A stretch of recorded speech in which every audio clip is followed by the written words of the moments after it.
Hey everybody, welcome to Friday.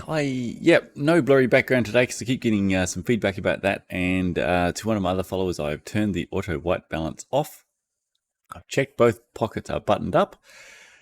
Things looking good to rip into low friction Friday. I will apologize though. I am on a real short span before the little guy gets here, so I'm going to be ripping through the recordings.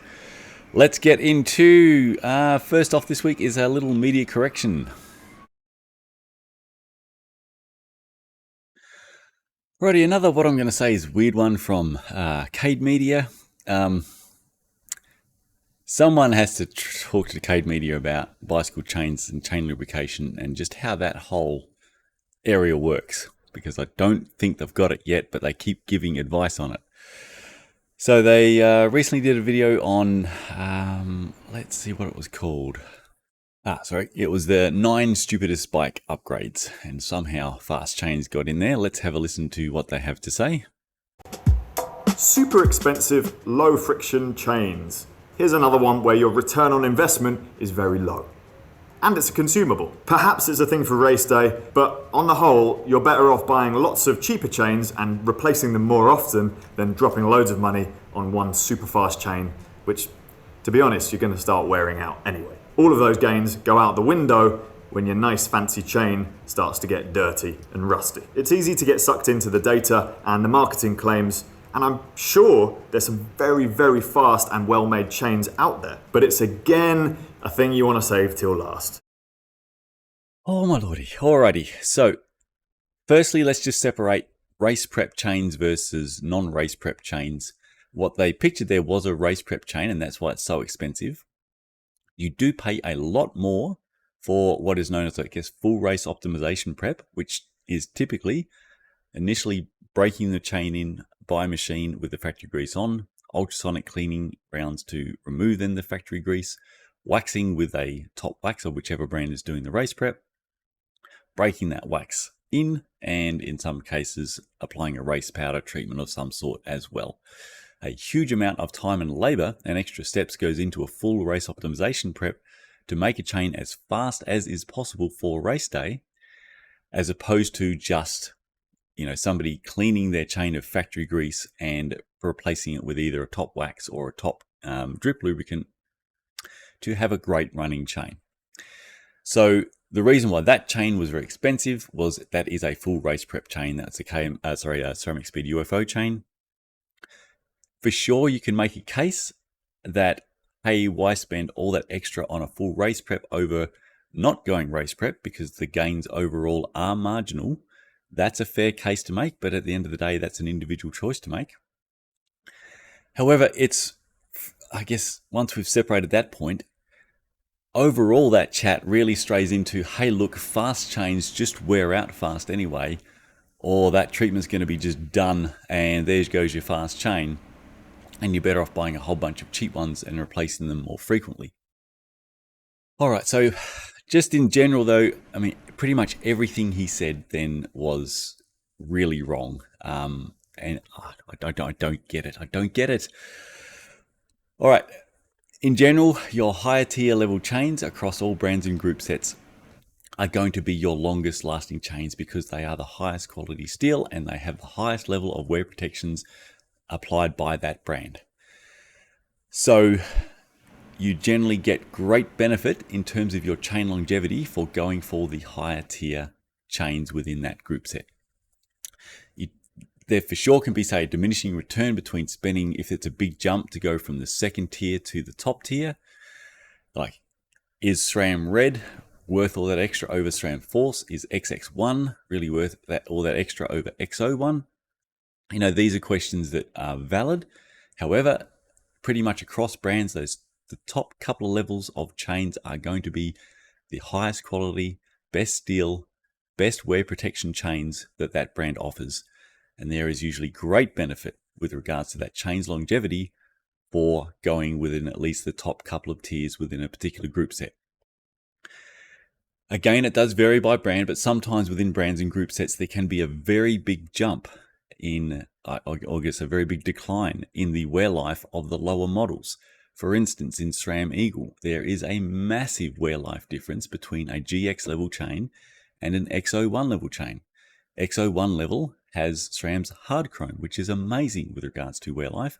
GX does not, and it wears. We are literally in the workshop days would have customers that would come in with they've purchased a new mountain bike.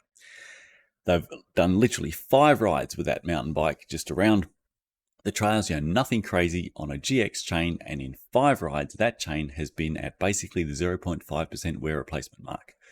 Whereas XO level chains, XO1 level and XX1 level chains with the hard chrome, even hard use through all seasons, people are getting 10,000 kilometers plus out of those chains.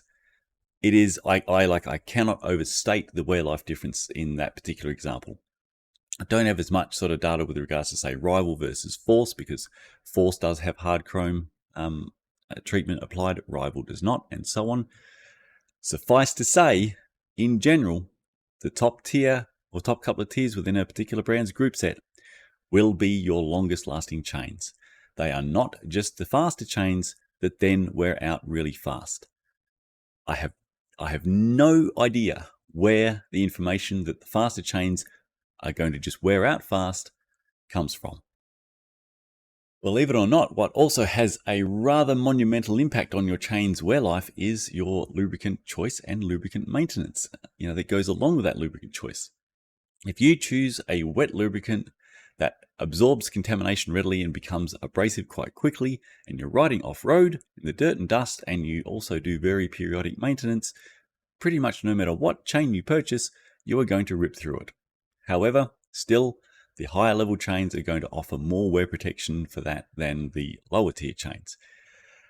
A top quality chain or second tier level chain with a great lubricant choice and path, you are entering into a great long-term relationship with your chain that can go 10,000, 15,000. We have even had for road riders up to 25,000 kilometers out of a chain to a genuine 0.5% wear replacement mark.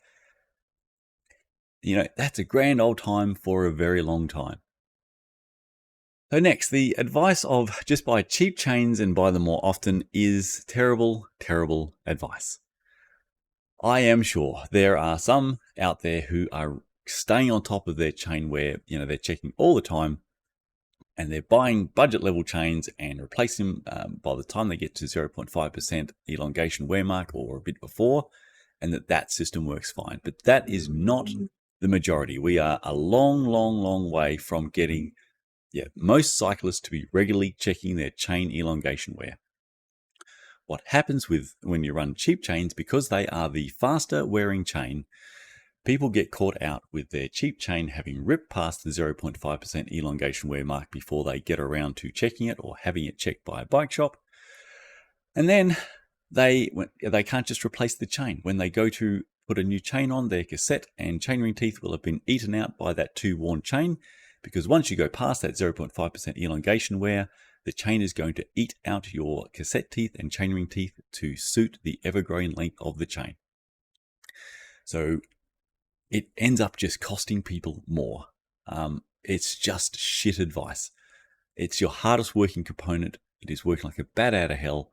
Don't skimp on the chain. Don't buy cheap chains unless you are 100% going to be using an accurate chain checker and using it very, very regularly. But just as the general advice to throw out to the masses. Right, next, the bit about what's the point, because your chain's just going to become a dirty, rusty, shitty thing anyway. I mean, where is this coming from? So even on a half decent lubricant choice, with just some basic periodic maintenance that matches your cycling, you will keep your chain and drivetrain looking and running great for a long time. If he just buys a chain and never looks after it and just keeps the factory grease on, and in X amount of time it's looking pretty shit and running pretty shit, is that the guy that should be giving advice on how to have a great running chain and drivetrain for a very long time, therefore saving you a lot of money, as well as obviously being much more pleasurable to ride? I don't get it. I ride all types, and my maintenance, because I'm on good lubricant choices, is really, really easy. and everything looks and runs great, and I have amazing long lifespans with my chain and drivetrain, as I know do many of you watching. What is this guy doing giving advice? All right, lastly, before I have an aneurysm, that don't get sucked in by the data. I mean, if there's a guy who needs to get sucked by data hard, I think it's this guy. We need a souped up Dyson and some data and him on a hot date, and maybe he'll end up in a different spot. So, I mean, I'm not entirely sure what data he's referring to. I'm going to assume initially it is perhaps the watt savings, because he referenced, say, a race chain there, and that in his mind it is not worth the cost to buy a fast race chain versus what you save. I think you'd probably be surprised that, for avid racers, you don't have to be professional. But people that are training hard, to race as well as they can, saving an easy sort of 3 to 5 watts by going to a fully optimized wax chain, or even just one that you're doing yourself where you're cleaning off the factory grease and running your proven top wax or top drip lubricant, saving sort of around 3 to 5 watts just for getting rid of the factory grease and going to a top lubricant, that's a damn great saving just to go to what he's referring to as a fast chain. It's a really easy win. And then you also get the great longevity of that chain because, believe it or not, a really high performing low friction lubricant prevents the chain from wearing. So why would one recommend against that? The factory grease has to go anyway. Anyone really who's been following, I guess, in this space to really even a entry level in the last decade will have heard from myself and many other media channels who actually know what they're talking about with chains. The factory grease has to go step one. So whether you're getting one that's you're paying for a place to have pre-prepped that or pre-done that for you, or whether you're going to do that yourself and run a top wax or drip lubricant, you're going to save yourself a nice little handful of watts, be it sort of 3 watts or 5 watts, depending on the chain model and the lubricant choice. But you're going to save some easy watts, and you're going to get great longevity by going to a proper top lubricant. Why are you recommending against that? Like, it's just bonkers. So the zero friction cycling data, where I focus on the wear correlation as opposed to the watt savings, we've got all the data there that shows that you can, just by going to a good lubricant choice, get 2, 3, 5, even up to 10 times longer chain wear lifespan by running a proven top option versus a poor option. I am really lost as to what data he's saying don't get sucked into.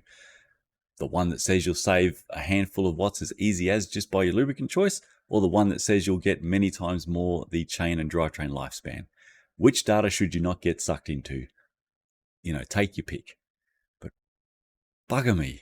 Right, so as a wrap on the Cade Media section, including chains in the 9 stupidest bike upgrades worth avoiding, I am calling this as for sure one of the 9 stupidest things I have ever heard with regards to chain advice. And just to clarify, if his advice was that, hey, look, it's not really worth spending all that extra money to buy a fully optimized race prep chain over just running a good chain with a good lubricant because it might only save you a watt or so, I could respect that opinion. And, that really is an individual opinion for each cyclist have to weigh up. Like, how much do I want to spend to save potentially a watt? But that's not what he said. Not at all. What he said was just really bad.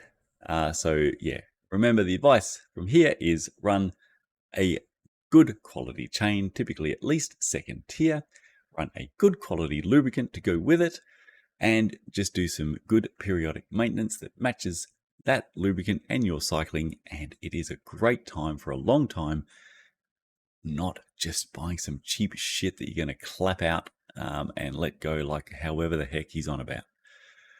Alrighty, let's move on to more fun.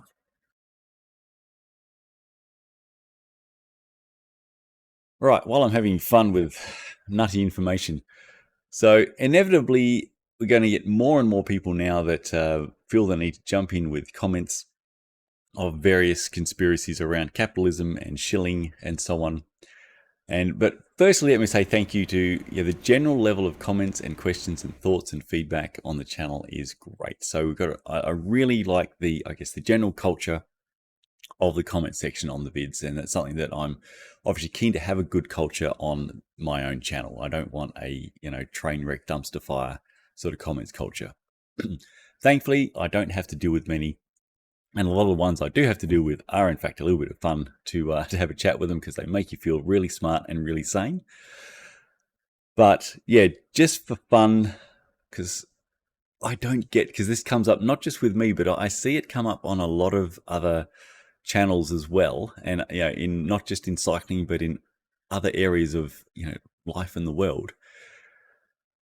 Some people seem to be just really stuck on the fact that companies need to make money, and that they haven't figured out that if companies don't make money, they don't survive, with some exceptions, like Twitter and things like that. Some companies can lose money for a long time, but that's a whole other story.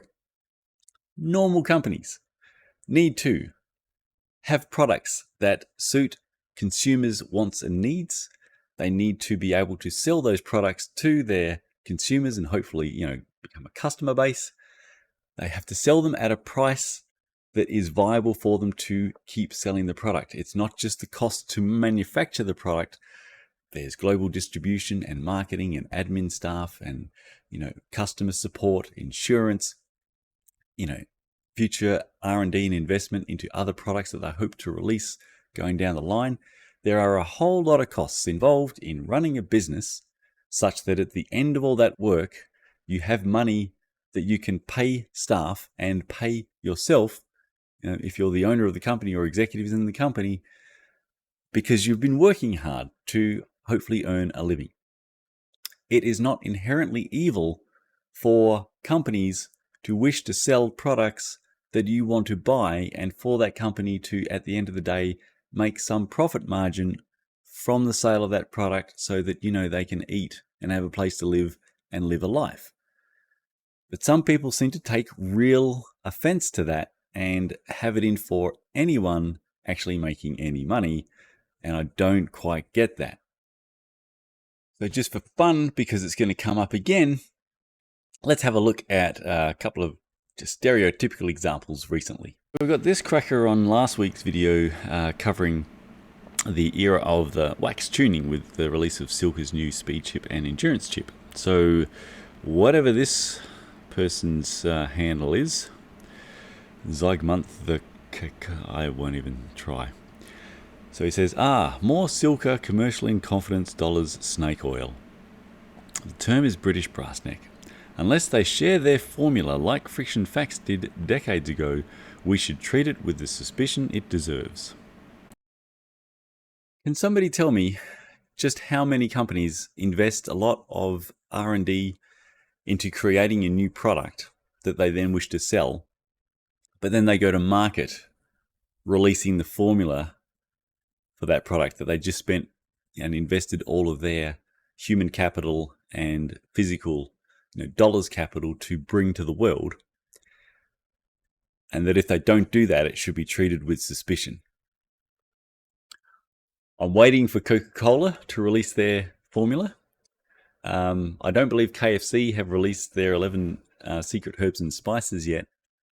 But I mean, we could go on with endless examples from anything. I mean, in what world is this dude thinking? The example he used there with Friction Facts is also a rather dumb example, because Friction Facts released their formula after they sold to Ceramic Speed. So basically, when that was done and Ceramic Speed were now making a new formula for UFO wax, they released the old formula because they were coming out with the new formula. So the new formula that was then created by the founder and owner of Friction Facts, the UFO drip version 1, and then all UFO drip versions and UFO wax since then, you may be surprised to hear that they have not released that formula publicly. So there we go. I did put all that back in writing to him, but this is sometimes the kind of stuff that comes up.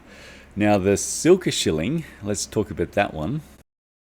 Righty, so there are obviously a lot of manufacturers in this particular space of cycling, and I don't know if it's come to a big surprise to the world in general that as we've done a lot of testing over the last 8 years, that we've found to be, I guess, hold some concerns about some manufacturers and their products' general performance and what they're doing with their marketing, despite, we've got a really big mismatch between some pretty powerful and flashy marketing versus really high wear rates in my main test. And we've also come across some manufacturers who appear to have invested genuinely a lot of time and resources into ensuring that the products they bring to market are actually great performing products in the use case of lubricating a bicycle chain, if they are a bicycle chain lubricant. So not that they've passed a 4-ball test or a pin on disc test or some other ASTM test that has no relevance to its actual use case. They've done a lot of testing for the actual use case of a bicycle chain, which is quite specific and quite an extreme challenge. So the manufacturers that have delivered, especially multiple products in this space that have tested and performed extremely well in a very harsh independent test, I think are often deserving of some highlighting, especially when they release new products that we're excited to have a look at and see how they will go, just as much as looking to hold manufacturers that we're concerned about to some account by, trying to really dive deep on what might be going on with manufacturers that really have to provide some answers. Now, even with manufacturers who have proven time and again to deliver genuinely, top performing products in the bicycle chain lubrication space, I'd like some people to keep in mind that that doesn't mean they get an automatic shilling of the next product. For instance, even with, say, Silka, who we have stocked and recommended 3 products so far, being the Hot Melt, Synergy, and SS Strip. The Hot Wax X that they came out with, which was a very expensive premium wax, recommended retail price here in Australia was $285 for a 300-gram tin. After testing, I did not stock and recommend that product because, to me, especially for that price, the wax did not tick all the boxes it would need to tick for a wax of that price.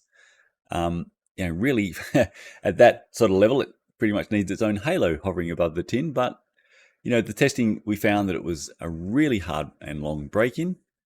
And also the wet weather performance, whilst not poor, was not as competitive as it needed to be, again, for a $285 tin of wax. So that was never stocked nor recommended. I do not stock and recommend Ceramic Speed's UFO wet conditions lubricant because in my testing I found it to be still not the greatest wet conditions performance, and also it gets quite gunky and tacky and it would be a pretty high maintenance job. I haven't been able to assess properly or have time to try to assess their indoor specific lubricant because my main test is not suitable for that product because it has contamination. I need to see if I can assess it just by my own indoor cycling. So being that zero friction cycling, its main focus is on bicycle chain lubrication, when there are developments in the bicycle chain lubrication space, such as a major player or manufacturer in this space releasing new products by way of, this is the first step into wax tuning. So it's a new development, new thing in the space. It's going to be news for zero friction cycling to cover and use that, something that I'm going to be excited about testing. That does not mean that it is being shielded because I am not stocking and recommending this product until I have tested it and I find it worthy of stocking and recommending. In which case, that is not shilling either because the products will have passed the world's most difficult and exhaustive, chain lubrication test. And the results of that versus everybody else that's been tested before will be open for all to see and a detailed review of the products done. I'm not sure where all of that gets lost in translation for some with regards to both myself and ZFC and just basically how companies work and businesses that sell stuff work. Some people are missing a whole bunch of links, but at the same time, they're joining up a whole lot of dots that don't actually exist and ending up in a really weird place. Last little bit on this stupid advice and nutty people edition. We get this one a little bit these days from people that love to throw out modern day snake oil, and it's always in relation to the immersive waxing. So good job there, Rich F7845. Now, I can get, if immersive waxing is not your preference, no one's holding a gun to your head and saying you should immersive wax. However, it is just a really strange thing to, I guess, actively fight against the people for whom immersive waxing suits, and just the basic logic of why immersive waxing is a really tough thing for drip lubricants to match. Okay, the bicycle chain, it is operating externally. It is operating under huge pressure and it's completely exposed to all contamination. This is why it is very common for, in general, say most drip lubricant chains, if they last somewhere between, say, 3,000 and 5,000 kilometers to the recommended replacement mark of 0.5%, that is your stereotypical average. Most people would not be real happy if that kind of wear rate was what we experienced in most other things that we tend to operate and want to last, such as if you had to replace your bearings every 5,000 kilometers in your wheels and bottom bracket, you'd be like, that's not optimal. If you had to replace the gearbox in your car every 5,000 kilometers, you'd be like, that's really, really not optimal. And if you had to replace your engine every 5,000 kilometers, you'd be pretty concerned about what the hell kind of engine are they putting in your car. The reason why your bike chain typically lasts so much less time, even versus other machine parts that are working a whole lot harder, like say a car gearbox and a car engine, is because they are operating in a sealed environment. And especially with things like the engine, they have oil filters to remove the contamination from the oil. Contamination is the killer. Contamination is what changes your chain lubrication from being a beautiful slippery lubricant where all your metal parts are just, gliding beautifully, to something that is abrasive and causes rapid wear. So I'll say it again, contamination is the killer, and that should be fairly obvious. So again, just take the seals off your bearings. See how the bearings go. When they're not operating in a sealed environment anymore, they really don't go too well and will wear out very quickly, even though they are not working anywhere near as hard as your bicycle chain. Being in fact, I guess, or taking into account that contamination is the killer. If you were to perfectly prep a chain or clean a chain and put a great wet drip lubricant on it, and then the only place you ever ran that chain was in a level 4 biohazard clean room, that lubricant's going to go great for ages and ages and ages. It's not going to need really any maintenance. That's not the environment that we're cycling in, especially for those that are riding gravel and off-road. But even normal road cyclists, contamination is a problem. So the lubricant that has the highest contamination resistance and still performs extremely well as a lubricant is typically going to be your best choice. And it just so happens, and this started again all the way back in the friction facts days, they discovered that paraffin wax was a brilliant chain lubricant. It tested off the charts. In fact, it initially tested so well that Jason Smith thought there was something wrong with his machine. From that testing and retesting, and then coming to the understanding as to why the paraffin wax was such a great lubricant for a bicycle chain, they then went on to play with all sorts of additives to make the fastest version, and the first UFO chain wax and UFO chains came to market and started a whole thing in the industry now. So it wasn't like they decided that, that Jason Smith was bored and he goes, you know what, I'm just going to randomly try to prove to the world that paraffin is the best lubricant for bike chains, just based on how the stars were aligned and that Mercury was in retrograde. He was led by the testing and everything has followed on from that. So we have a lubricant that works brilliantly as a chain lubricant, and being a solid lubricant, it has the highest contamination resistance. So that is two great things to begin with, and as I've mentioned, contamination is the killer. Then with immersive waxing, as opposed to say on a normal, like with a drip lube where you're applying say 3 mil of lubricant over the top of whatever is already running in your chain, and whatever amount of contamination is in that lubricant, whatever level of abrasiveness is in there already, you're going to put about 3 to 5 mil of fresh lubricant on top of that, which on a 100 link plus chain is 0.03 to 0.05 mil of fresh lubricant on top of the old lubricant. Or immersive waxing, you are putting it into a bath of wax of hundreds of mil So whatever contamination is in the lubricant is diluted into hundreds of mil, not 3 to 5 mil. So you get a great flush clean of whatever typically much smaller amount of contamination will have got in anyway, of your wax chain versus drip lubricant. So there's I guess, some basic logic things and proven things, both from friction facts and also with the wear correlation testing that I've been doing now for 8 years, that has immersive waxing at the top of the league tables for just really easy to understand reasons. It is extremely difficult for drip lubricants to match immersive waxing, especially day in, day out, over thousands of kilometers, because of the contamination resistance and the contamination resetting. Yes, you can get drip lubricants to also have outstanding wear lives trying to match immersive waxing, but that typically takes a huge amount of intervention, basically all the time, flush clean, resetting your chain so that you're getting that contamination out and starting it afresh with fresh lubricant. If that is easier or cheaper or better than just putting it in a pot of wax, if you think that's the case, I would disagree. But, again, immersive waxing, not for everybody. It's just a really strange thing to fight against and call snake oil when it's so easily and has been so comprehensively proven to be the best path for those whom it suits.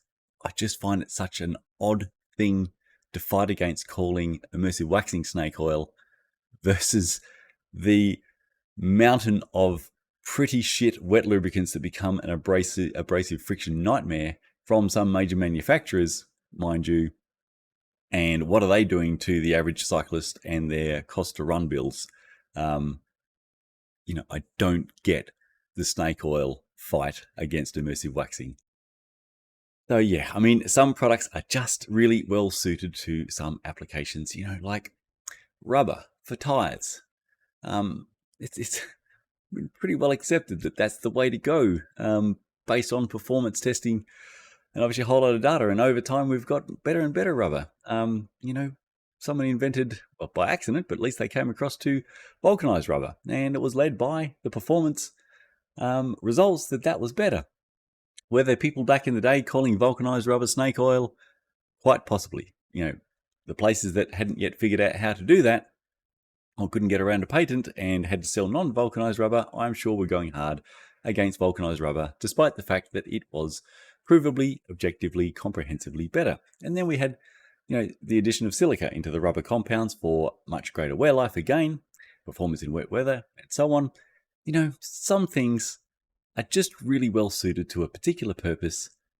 And, especially when there's so much just data and information and logic behind it, it's just really weird to fight against that established, just basic comprehension and, established knowledge and call it snake oil.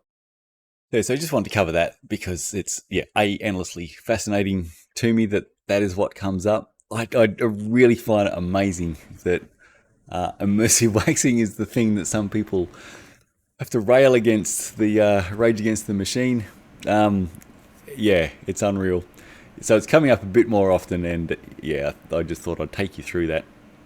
Obviously, what my thinking is on it, I can't get to grips with how they're thinking. I'd love for some. I know the odds on changing any one of those person's mind is going to be less than the lottery, but if they could just take a moment to think about really immersive waxing's the snake oil. That's what I'm fight against, and I'm going to battle on that hill. I don't get it, and just see if you can join us on Planet Logic sometime. I think you'll find it a really fun place. It really is a good place to be. I'm having a great time here. Most of the people who watch this channel are having a great time here. Come join us. You'll just, I think, experience life a bit better when not everything on every front is a conspiracy, a scam, or a shill. What products and companies do you support? Anywho, that'll do. Thank you, everybody. Have a great weekend. It's going to be another belter with Formula One and MotoGP back. I'll need about 30 hours in a day again. In amongst all of that, plus family fun and cycling, I will see if I can get to the comments. Otherwise, I will attack it hard Monday morning. All right, have a great one, everyone, and see you on the next one.